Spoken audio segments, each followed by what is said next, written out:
Este podcast é destinado a profissionais da área da saúde. Se você ou alguma pessoa próxima precisa de ajuda, procure o serviço de saúde mais próximo.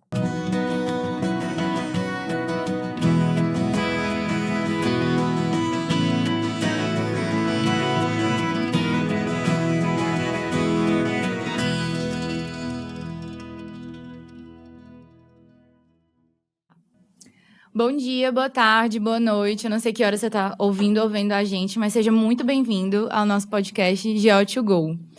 É um lugar que é feito exatamente para as nossas divergências poderem convergir. Eu estou muito feliz hoje de estar recebendo minha orientadora para esse programa de doença trofoblástica gestacional, a famosa MOLA. A gente tem muita coisa interessante para discutir hoje e eu queria começar apresentando ela, a doutora Daniela. Seja muito bem-vinda. Conta pra gente como foi que a senhora chegou até aqui. Obrigada, Alice. Bem, vou falar bom dia, boa tarde, boa noite também. Bem, então eu na verdade, eu estudei em Botucatu, fiz minha graduação em Botucatu. Depois eu vim fazer minha residência aqui na Unicamp. E aí segui aqui pela Unicamp com meu mestrado, doutorado e virei professora aqui da Unicamp. E continuei minhas pesquisas, meus trabalhos, né? Atualmente eu sou livre docente aqui da universidade, né? Nesse intervalo eu tive 2 filhas, né? Que é muito gostoso, né? Felizmente eu não tive nenhuma mola, apesar que eu já tive um aborto.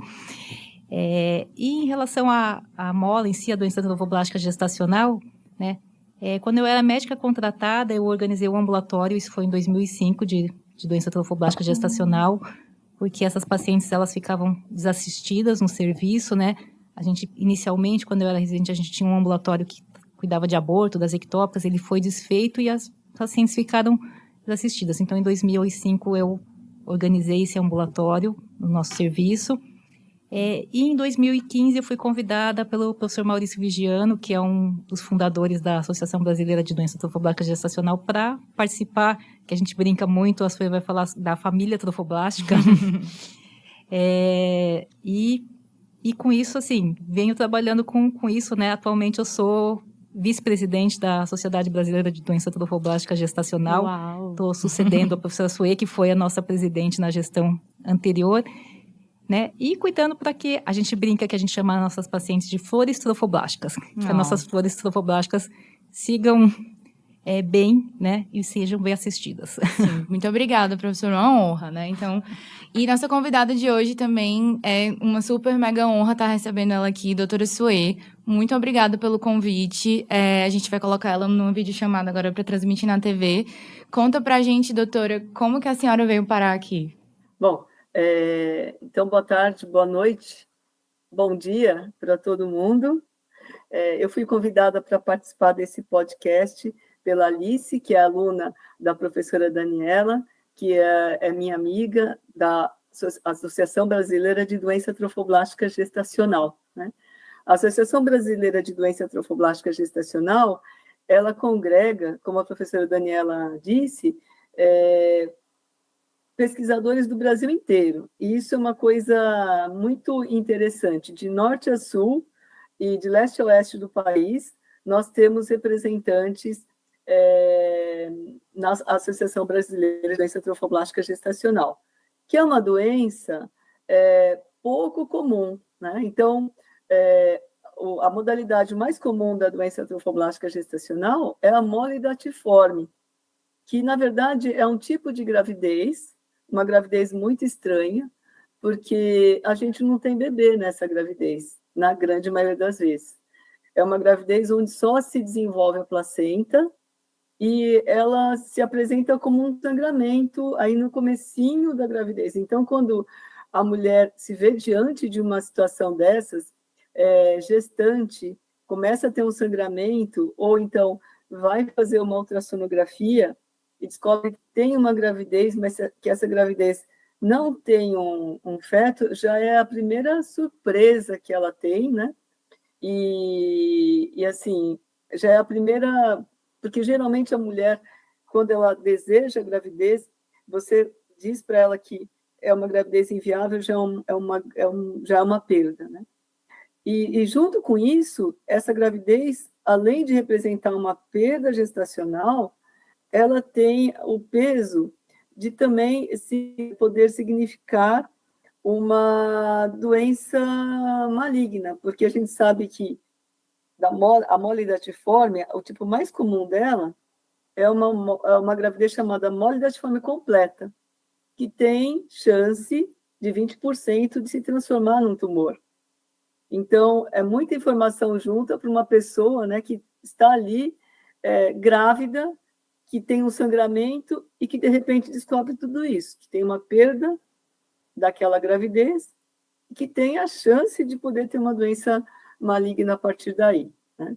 Eu acho que essa peculiaridade da doença trofoblástica gestacional foi o que me levou a me encantar com ela e a estudar essa doença, o que eu faço desde a minha formação, né? Eu me formei em 1984, na Escola Paulista de Medicina, e desde 1987 eu venho atendendo as pacientes aqui no Hospital São Paulo que têm a doença trofoblástica gestacional. E esse atendimento acontece toda quinta-feira, a partir das 13 horas. Doutora, muito obrigada pela senhora ter aceitado o convite. Uma coisa interessante da doença trofoblástica gestacional que eu estava lendo nos meus estudos e que eu fiquei na dúvida, eu li que existe uma epidemiologia diferente de acordo com onde você está. E que na América Latina e nos países asiáticos a gente tem uma prevalência maior de doença trofoblástica gestacional. Tem um motivo para isso? Existe algum fator de risco que a gente tem aqui e que os países mais desenvolvidos não têm, que fazem com que isso seja mais prevalente aqui para a gente?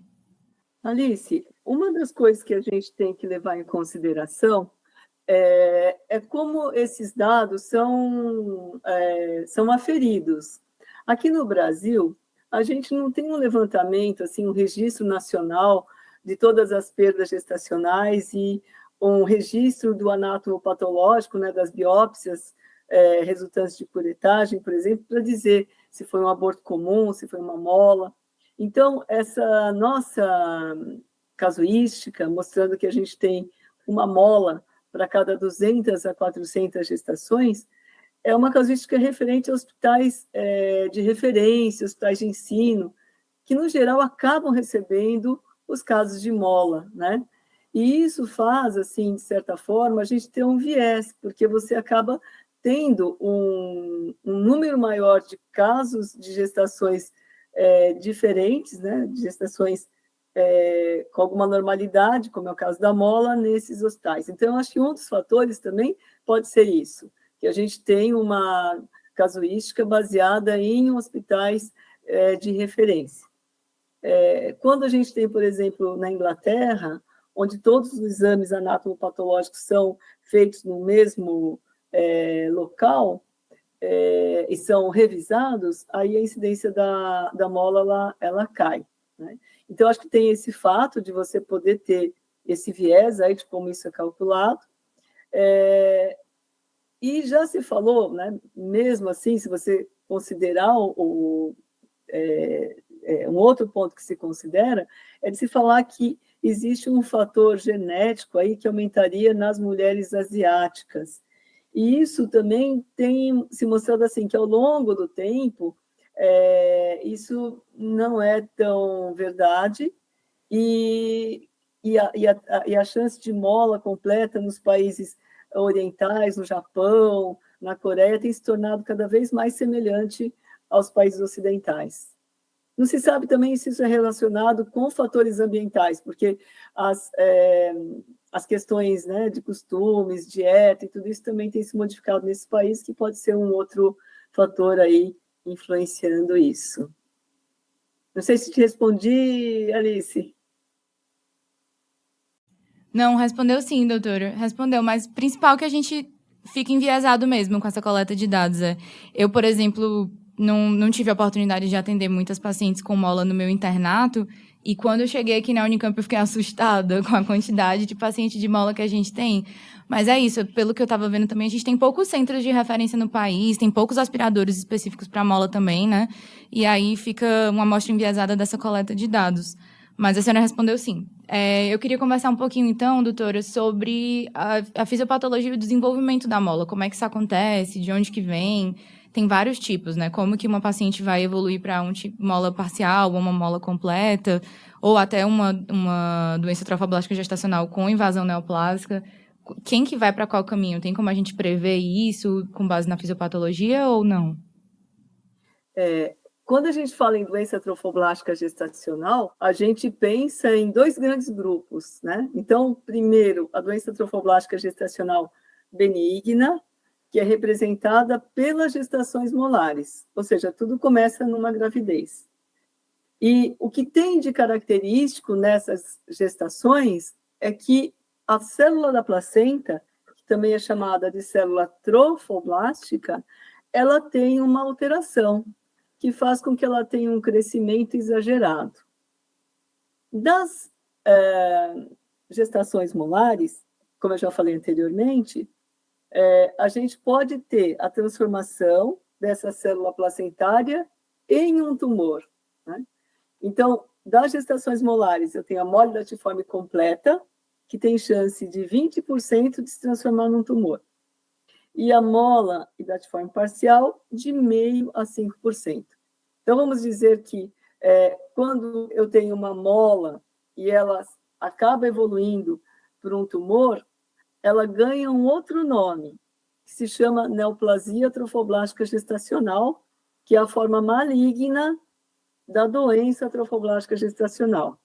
Em resumo, a doença trofoblástica gestacional tem uma parte benigna, que é representada pelas gestações molares, e tem uma parte maligna, que é a neoplasia trofoblástica gestacional, que na grande maioria das vezes tem origem numa gestação molar. Até aí estava tudo bem, tudo fácil, né, Alice? Mas a gente sabe que, infelizmente, a neoplasia trofoblástica gestacional, ela pode vir de qualquer tipo de gravidez. Então, toda gravidez tem placenta, toda gravidez, então, tem célula trofoblástica, e mesmo que numa incidência menor, eu posso ter neoplasias vindas dessas gestações, de gestações que nasceram um bebê de 9 meses, que foi um parto prematuro, dos abortamentos, das gestações na tuba. E esses casos são aqueles mais dramáticos, porque quando eu tenho uma mola, eu faço um controle dessa paciente para surpreender o aparecimento da neoplasia. Já no caso quando a neoplasia vem depois de uma gravidez que não era mola, eu não fiz esse controle. Então, geralmente é por algum sintoma que a mulher apresenta. Então, por exemplo, uma mulher que deu à luz, ela tem lá o período que ela tem um sangramento pós-parto habitual. Se ela continua tendo um sangramento depois de 40 dias após o parto, esse sangramento é abundante, é volumoso, esse é um sinal de alerta. Mesma coisa após os abortamentos, né? E quando eu tenho uma gravidez, é importante que eu sempre veja se eu fiz a cirurgia, o resultado da biópsia, né? Para confirmar que não havia mola ali, ou pelo menos depois de um tratamento de gravidez na tuba, ter um HCG, que é o teste de gravidez negativo, para ter certeza que não está se desenvolvendo tumor.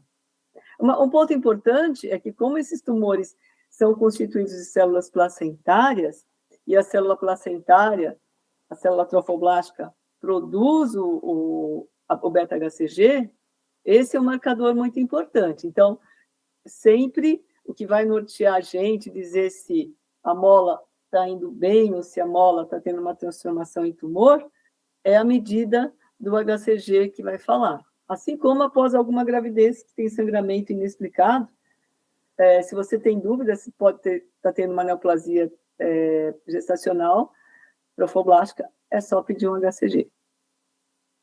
Doutora, a gente tem alguma correlação de valor de beta-HCG com o nível de invasão da mola? É possível fazer essa relação? E uma vez que ele começa a cair, se ele subir de novo, significa que pode ter alguma invasão que passou despercebida ou que a doença voltou a crescer? A gente tem uma relação assim, né? Que quando você tem célula trofoblástica crescendo, o beta-HCG vai subir. E aí é um detalhe importante. É interessante que você faça, né, um valor só de HCG não vai dizer para mim se eu tenho tumor. O que é importante eu fazer assim, seriadamente. O que é seriado, né? Fazer ao longo do tempo, e o intervalo para que a gente faça, por exemplo, eu tive uma mola, eu tenho que fazer a medida do HCG no sangue a cada 7 dias, ou no máximo a cada 15 dias. Eu sempre tenho que comparar a medida anterior com a posterior. E aí, se houver aumento entre essas medidas ao longo do tempo, ou se houver estabilização dos valores, é aí que eu vou fazer a suspeita do diagnóstico de uma complicação como a neoplasia trofoblástica gestacional. Então, eu acho que assim, não existe um valor exato, né, para a gente fazer esse diagnóstico. O que existe é lembrar que a gente tem que fazer essa avaliação ao longo do tempo dos valores entre si e que os exames sejam feitos preferencialmente sempre no mesmo laboratório, porque quando você muda de laboratório, você pode ter uma mudança aí por causa do laboratório e alguma alteração que haja, você não vai ficar confuso, se foi por causa da mudança do laboratório ou se realmente houve alteração no valor para mais ou se foi igual. Então, é importante sempre fazer no mesmo laboratório essas medidas.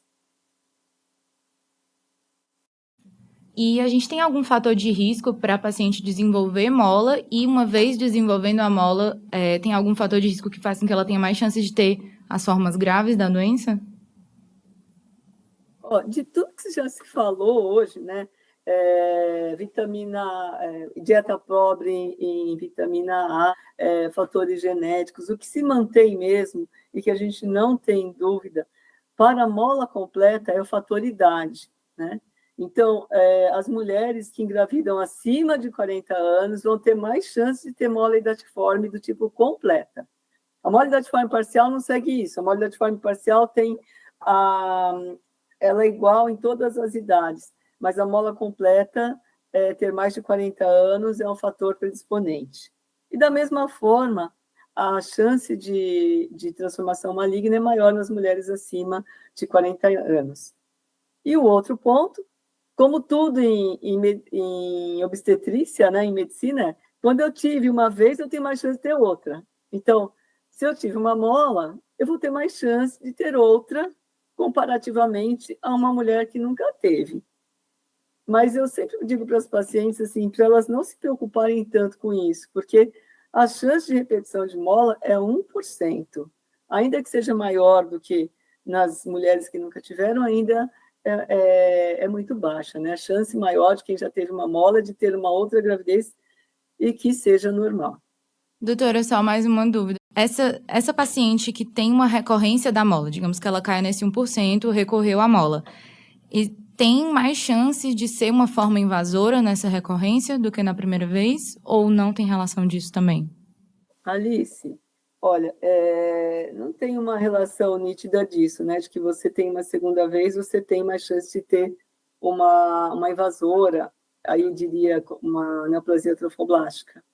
O que a gente tem, às vezes, algumas mulheres, que é uma coisa muito rara, que ela tem uma mutação genética, e que aí ela vai ter todas as gestações dela serão gestações inviáveis, que podem ser ou molas ou gestações com problema genético que aí vão resultar em perdas também, né? Então, chama mola familiar recorrente e que é muito raro, felizmente ele é raro.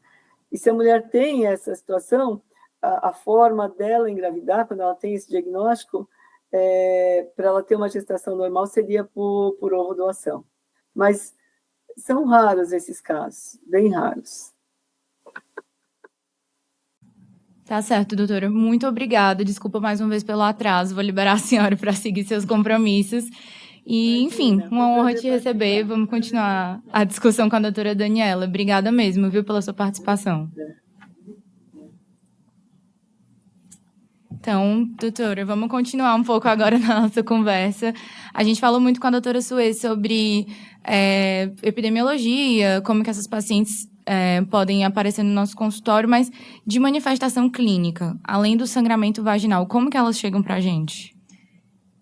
Então, elas podem chegar com, né, já sabendo que estão gestantes e vêm com sangramento vaginal. Nos casos mais avançados, que hoje não é muito frequente, principalmente em consultório, né? Às vezes, ainda na unidade básica de saúde, que a paciente tem uma dificuldade de chegar a um serviço especializado, a gente pode encontrar algumas características, né? Então, algumas delas, elas podem ter útero maior do que a idade gestacional. Elas podem chegar com alterações do hormônio tireoide, porque o HCG ele é muito similar ao TSH. E elas podem chegar, então, às vezes, com taquicardia, com sudorese, às vezes até em quadros mais exacerbados, que é uma crise tireotóxica. Algumas mulheres podem fazer hipertensão gestacional, né? Inclusive desenvolvendo formas mais graves da hipertensão gestacional, como até uma pré-eclâmpsia. Mais precoce também, Mais né? precoce também antes de 20 semanas, né? Então, a pré-eclâmpsia acontece sempre depois das 20 semanas, mas no caso da mola, e provavelmente pela mesma fisiopatologia que acontece a pré-eclâmpsia, por uma alteração do trofoblasto, essas mulheres podem desenvolver esses quadros, então chegarem hipertensas, e aí elas podem chegar até, se não forem tratadas adequadamente, a convulsionar. São quadros que não são muito frequentes, mas que podem acontecer. E uma coisa que sempre os alunos às vezes perguntam, né, que se vai acontecer aquela eliminação das vesículas, né? Isso é muito raro. Acontece em menos de 25% dos casos e geralmente quando são molas bem avançadas que a gente pode manifestar isso. Então, não se espera que a gente vai ver a paciente sangrando e eliminando vesículas. Interessante. E aí, a gente consegue suspeitar o diagnóstico a partir de tudo isso, mas para afirmar o diagnóstico mesmo, beta-HCG e ultrassom transvaginal, ou tem mais algum outro exame que a gente precisa? Não, para fechar o diagnóstico é o HCG e o ultrassom que vai nos auxiliar. Então, assim, o HCG geralmente costuma ser bem elevado. Se você pegar uma mola parcial inicial, às vezes você não vai ter esse HCG tão alto, mas geralmente ele é maior do que o esperado para a idade gestacional. O ultrassom, muito precoce, ele não consegue nos auxiliar, porque ele às vezes é bem característico como um abortamento, principalmente na mola parcial. Na mola completa, geralmente, como é uma hiperplasia difusa do trofoblasto, a gente consegue ver aquelas vesículas, aquela imagem mais característica. Mas o diagnóstico final, na verdade, né, que vai nos confirmar isso é o anátomo patológico, né? Essas pacientes vão ter que ser submetidas a um esvaziamento uterino e o que vai confirmar para a gente realmente é o anátomo patológico. Então, confirmação mesmo vem de forma retroativa, né? Pelo anátomo. Tá, e aí uma vez que a gente fechou o diagnóstico, a gente vai começar a seguir essas pacientes, que é muito do que a gente faz aqui no nosso serviço.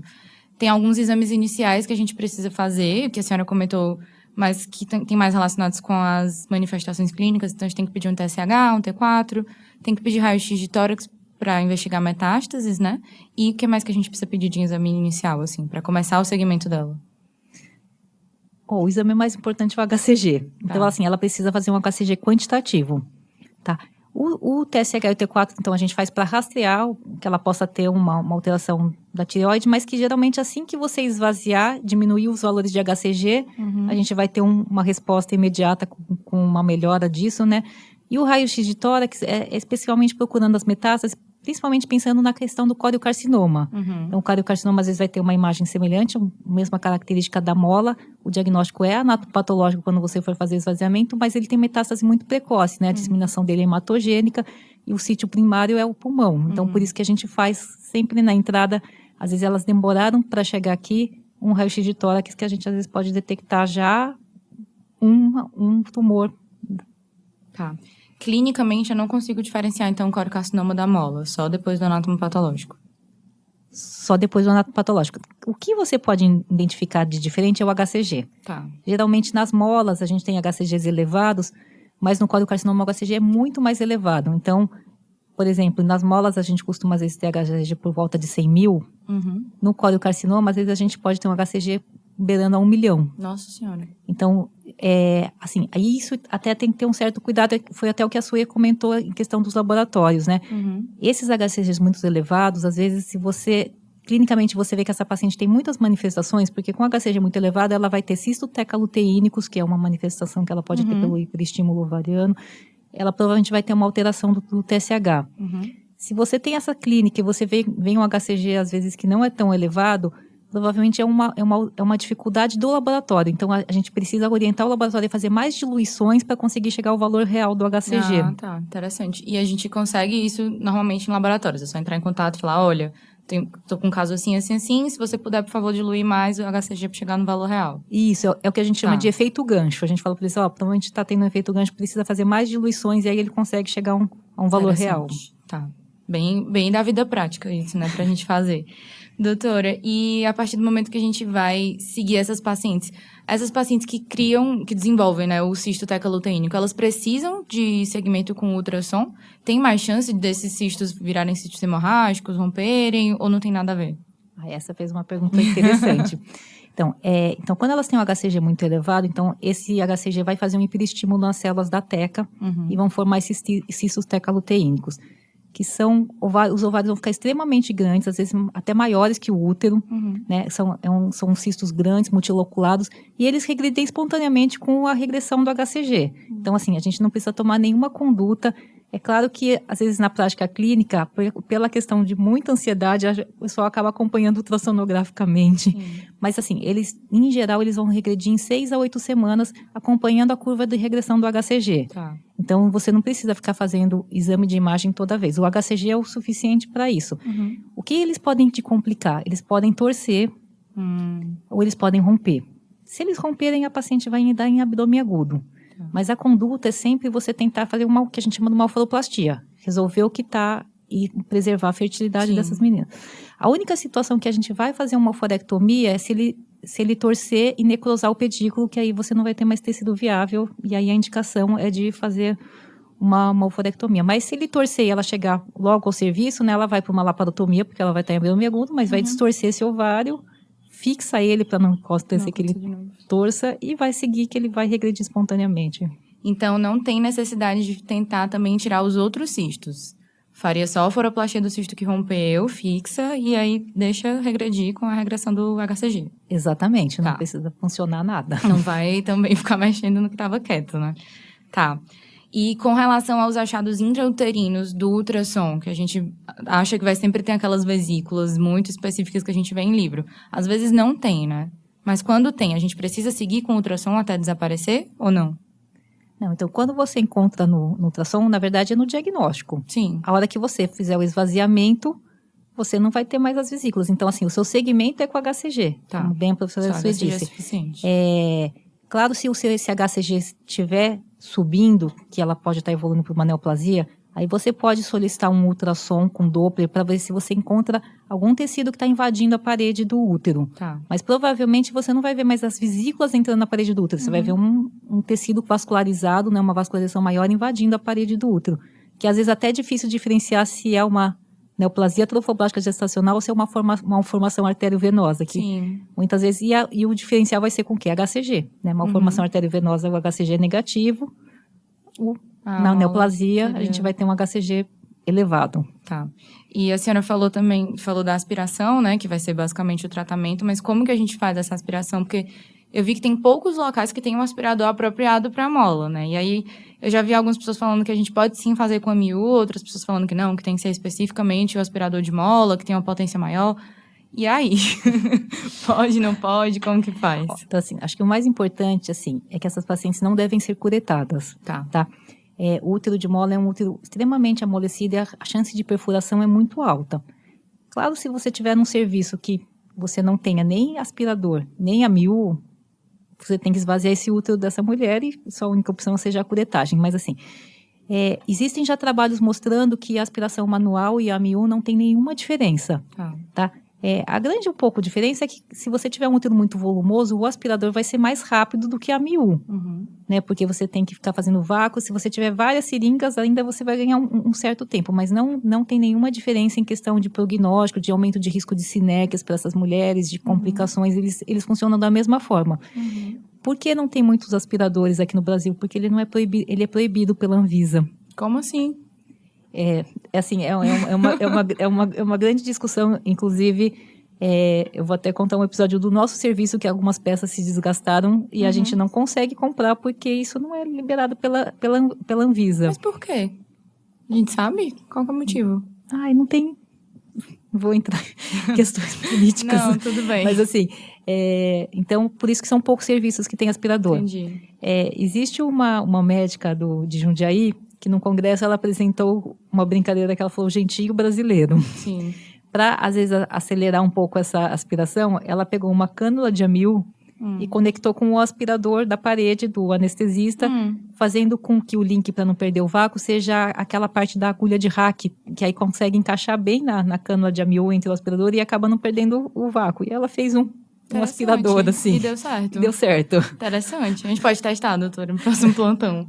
Mas, legal. Então, realmente não tem diferença, então, entre a amil e o aspirador de mola. Talvez a gente nunca consiga usar aspiradores de mola na quantidade que a gente precisa. Vamos fazendo com a amil ou então conectando no vácuo do aspirador da parede, igual essa médica de Jundiaí. Eu posso preparar esse colo, doutora, com miso antes ou não? Tudo bem que para a amil o ideal é não preparar, né? Usar a menor cânula que couber. Mas, não sei, às vezes você não tem tantas cânulas disponíveis, ou vai acontecer isso de você estar no serviço que só tem a cureta. Eu posso preparar com misoprostol ou não? Em geral, não, assim, é contraindicado fazer indução de mola com misoprostol. Por quê? Porque aumenta o risco de você fazer uma embolização dessas vesículas e você vai fazer uma embolia pulmonar. E alguns trabalhos falam que aumenta o risco de você aumentar o risco para ela desenvolver uma neoplasia trofoblástica gestacional. Tá. Mas aí a pergunta é, o colo é muito fechado. Eu não vou fazer uma aspiração e vou indicar uma esterectomia, uma paciente jovem, ou ela é uma mola parcial que tem um feto grande, né, como eu vou tirar. Então, assim, a gente pode induzir com uma dose baixa, assim, só para realmente para preparar o colo ou para estar eliminando aquele feto, mas sempre sob uma vigia, né? A paciente sempre sob vigia por essa questão desse risco, né? Não usar doses muito altas de misoprostol. Em geral, a gente orienta a usar 400 microgramas de misoprostol só para preparar o colo mesmo. Dose única e indicar. Ou quando tem um feto maior, assim, né? A gente prescreve 400, vê se isso é suficiente para eliminar, mais 400 em 12 horas, mas assim, não passa mais do que isso por conta desse risco dela fazer essas complicações. Tá. A senhora já viu feto, assim, até quantas semanas? Eu nunca vi uma mola parcial, só vi completa. Como hoje a gente tem a questão do HCG mais fácil alcance, o HCG quantitativo e ultrassom na facilidade, a gente não acaba tendo casos né? muito, assim... mas eu já peguei quando eu era mais nova. Alguns casos, assim, que essas pacientes ficavam na dúvida se realmente era uma mola parcial ou se era um bebê, né, com alguma malformação por alguma questão. Foi tentado fazer cordocentese, assim. E aí foi para, assim, quando saiu o diagnóstico, elas foram para interrupção. Aí sim foi usado o miso e elas foram... Mas sim, mais de 12 semanas? Mais de 12 semanas. Nossa. Com 16 semanas. Assim. Nossa senhora. Para fazer cordocentese tem que ser um pouquinho maior, né? Nossa, doutora, caramba. E aí induz com miso, elimina e depois aspira. Induz com miso, elimina, aspira e faz o segmento depois. Com o HCG. Tá, então sobre segmento, né? Como que a gente faz? É semanal, é quinzenal, 1 ano, 2 anos, 6 meses? Acho que tem muita gente que tem essa dúvida também. Então assim, se vocês forem ver nos livros o que fala a OMS, a FIGO, é semanal. Mas, assim, aqui, assim, em vários locais, a gente às vezes tem a dificuldade das mulheres, né, irem toda semana colher um HCG. Né? Por isso que, até como a doutora Suê já comentou, em alguns serviços a gente pode seguir a cada 15 dias. E, claro, quando a gente detecta que alguma coisa não está indo bem com esse HCG, ele está subindo, a gente reduz esse tempo, né? Então, entre 7 a 15 dias é o ideal, não mais do que isso. Assim que negativar, a gente vai seguir essas mulheres por 6 meses. Mensalmente? Mensalmente. Tá. Existem já hoje trabalhos em alguns lugares, quando é uma mola parcial e ela negativa rápido, antes das 8 semanas, eles fazem mais um HCG de controle depois de 1 mês, então mais ou menos em 3 meses elas estão sendo liberadas. Nossa. Ainda aqui no Brasil, a padronização é que se siga os 6 meses. Tá. Quando é uma neoplasia, que elas foram tratadas com quimioterapia, o segmento aí é por 1 ano. Elas têm que ser seguidas por 1 ano mensalmente para depois poderem ser liberadas para poder engravidar novamente. 1 ano após a negativação. 1 ano após a negativação. Tá. E falando um pouco mais isso tudo que a gente conversou até agora era sobre mola parcial, mola completa, mas falando um pouco mais da neoplasia trofoblástica gestacional. Como que isso acontece, doutora? Como que uma coisa que era para ser uma gravidez vira um câncer? É um caminho muito diferente, né? Então, assim, como é que a gente faz o diagnóstico da neoplasia? Então, o diagnóstico é com o HCG. Então, como já falou assim, essas células trofoblásticas, às vezes, elas têm atipia, principalmente na mola completa, quando a gente avalia o anátomo patológico, né, é uma hiperplasia difusa do trofoblasto, mas que às vezes já tem umas células com muita hiperplasia, que tem uma chance maior de ter uma atipia aí. E essa mola que vai evoluir para uma neoplasia. Então, o nosso segmento é com HCG e a gente vai determinar que virou uma neoplasia trofoblástica gestacional quando esse HCG ele se eleva por 2 semanas consecutivas. Então, a gente vai ter 3 dosagens seguidas no HCG. Então, primeiro ponto, segundo ele se elevou, a gente pede mais uma terceira dosagem em 1 semana, ele continua se elevando, a gente já considera uma neoplasia e ela não precisa de anátomo patológico para iniciar o tratamento, que é a quimioterapia. E nem precisa de nenhum outro exame de imagem. Nem precisa de nenhum outro exame de imagem. Ela já fez o raio-x e a gente já avaliou se ela tem metástase ou não. Ou se o HCG fica em platô por 3 semanas. Então, ela vai ter 4 dosagens de HCG. Então, a primeira inicial e ele se mantém em platô. Ele não cai mais, ele fica se mantendo no mesmo estado. Isso já é uma neoplasia e ela também já vai para o tratamento quimioterápico, né? Quando você faz a aspiração, às vezes você já vem com estopo patológico do coriocarcinoma. E aí, nesse caso, você não, né, você vai seguir com a HCG, mas você já tem o diagnóstico de uma neoplasia que ela já vai para o tratamento, tá? O raio-x é um exame importante porque a gente vai estadiar essa neoplasia. Então, se ela tiver metástase pulmonar, ela vai ter um estadio e conforme o estadiamento dessa neoplasia, ela vai ter uma forma de tratamento. Caso ela tenha metástase pulmonar que seja identificado, aí a gente vai procurar outros focos de metástase, que é o cerebral. Então, aí é importante que ela faça uma ressonância, sempre melhor, mas quando não é possível, tomografia de cérebro e metástase hepática também. Então, uma ressonância quando possível, se não uma tomografia de abdômen para avaliar a metástase hepática, se ela tiver metástase pulmonar. É sempre metástase à distância ou eu tenho metástase local também? Pode ter invasão local? Pode ter invasão local. O sítio mais comum ali, quando ela invade ali, é a vagina, o colo, mas essas pacientes costumam cursar com sangramento abundante, que muitas vezes só vai ser cerceado quando ela inicia a quimioterapia. Então, elas chegam sangrando muito, até às vezes pode evoluir para quadros assim, até de choque, de precisar de transfusão. Assim, né, a gente consegue às vezes tamponar e tem que iniciar a quimioterapia de imediato para conseguir cercear essas metástases. É raro, mas existe. Então, trata sempre com quimioterapia? O tratamento é quimioterápico. Não é cirúrgico? Não é cirúrgico. Tá.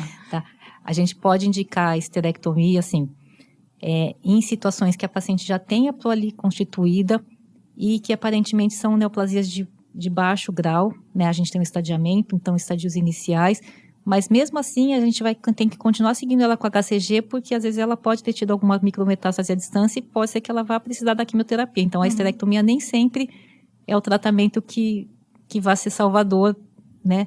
E essa mulher não vai precisar da quimioterapia. E é uma paciente que, voltando, né, achava que estava grávida, descobriu que não era uma gravidez, que não só não era um bebê, como era um câncer. E aí a gente ainda vai sugerir um tratamento com esterectomia, acabando com o futuro reprodutivo dela, né? Então, se não vai resolver o problema, acho que não compensa mesmo.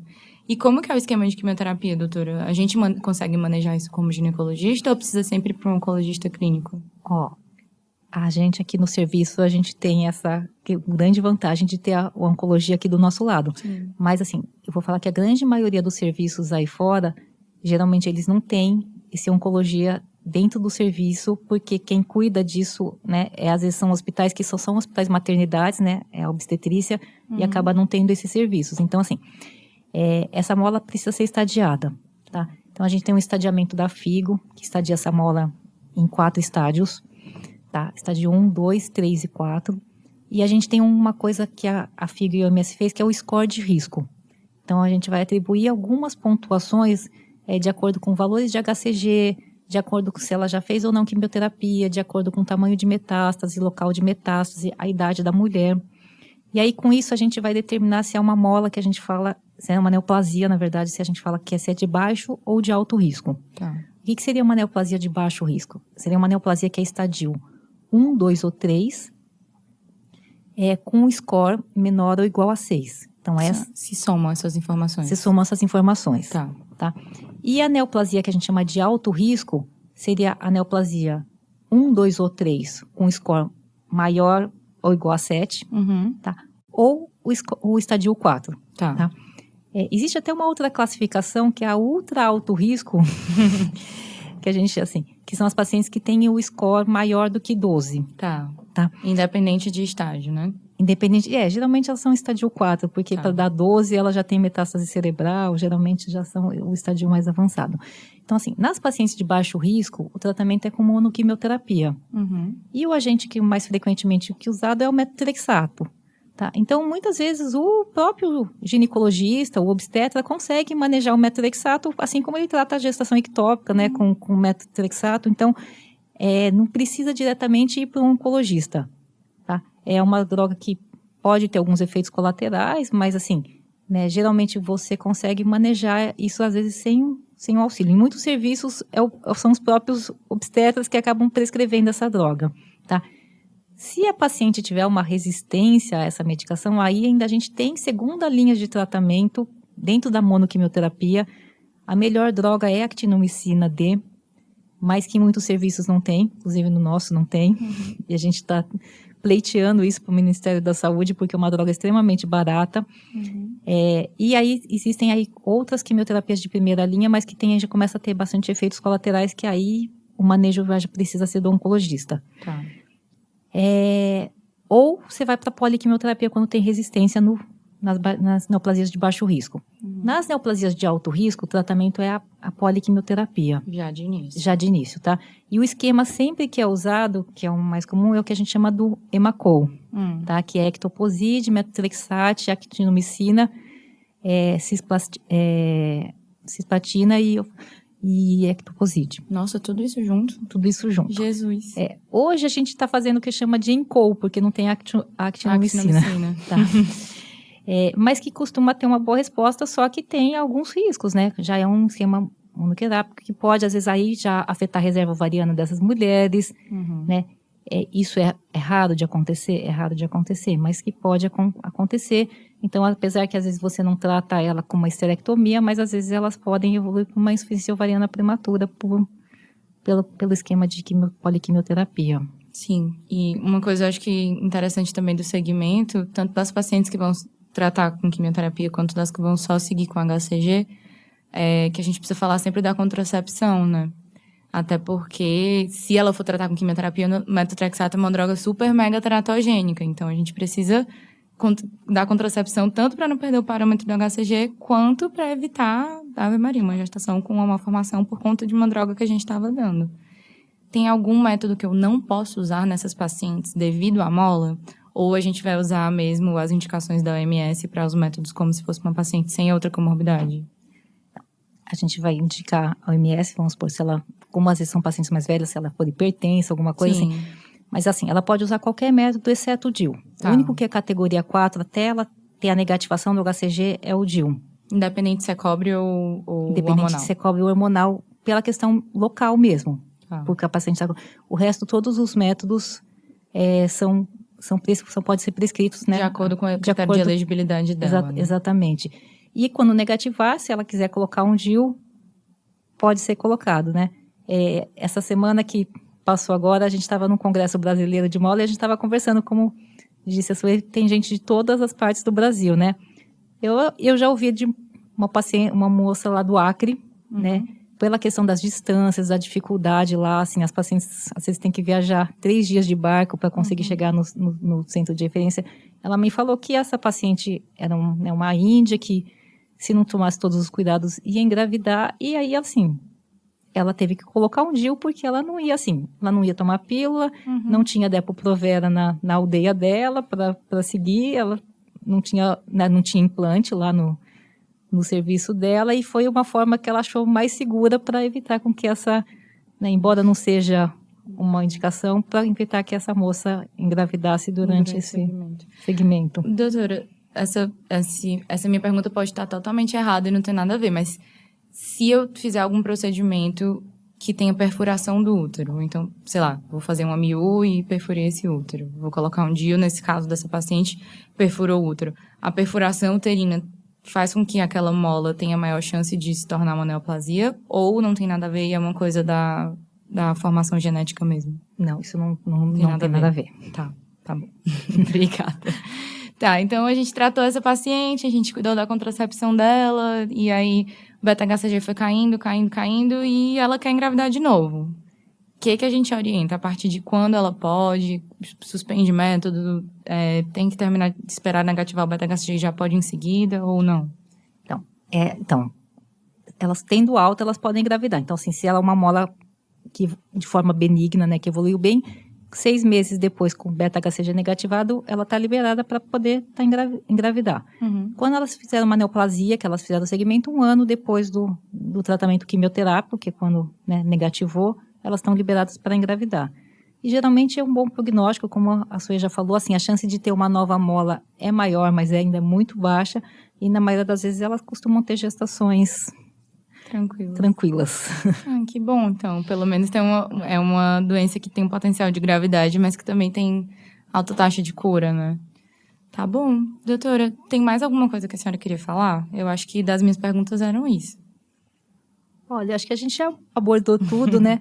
Eu acho que, assim, uma coisa só que é importante, assim, né? Se tiver num serviço que tenha disponibilidade, é que essas pacientes tenham um acompanhamento psicológico junto, né? Por toda essa questão que a gente comentou, né, delas, é uma doença que quase ninguém conhece. Quando vocês falam para uma pessoa, né, se você falar até com alguém da sua família, mola, mas o que é isso, né? Sim. Então, ela é uma coisa que elas não esperam, né, que você fala assim, mas eu não estava grávida, não, você estava com uma coisa que pode virar um tumor. Então, assim, realmente elas ficam psicologicamente muito abaladas e, assim, elas precisam de um suporte, né? Então, tanto de um suporte da família, como um suporte, às vezes, psicológico. Então, assim, se é um serviço que tem a condição de oferecer, é uma coisa muito importante para essas mulheres. Isso ajuda muito elas conseguirem enfrentar, né, principalmente esse começo dessa fase que a gente fala que é um luto, né, e uma ansiedade por ficar com uma doença que não sabe como é que vai evoluir, né? Pode evoluir para uma neoplasia. Com certeza. Então, doutora, muito, muito obrigada pela sua presença. Estou muito feliz e por estar também tocando esse projeto junto comigo. Acho que muita gente vai aprender bastante com essa discussão de hoje. Eu aprendi muito. E mesmo a gente tendo um serviço de referência, tem muita dúvida, né? E é isso. Para você que está ouvindo a gente, muito obrigada. Obrigada pela sua presença, por estar assistindo. Eu vou disponibilizar no final do episódio um material de estudo complementar para quem quiser dar uma lida. E se você tiver um tempinho e quiser ajudar essa apresentadora, eu vou disponibilizar também os questionários do meu mestrado para serem respondidos. O link vai estar também junto com o material de estudos. E é isso. Até a próxima. Muito obrigada.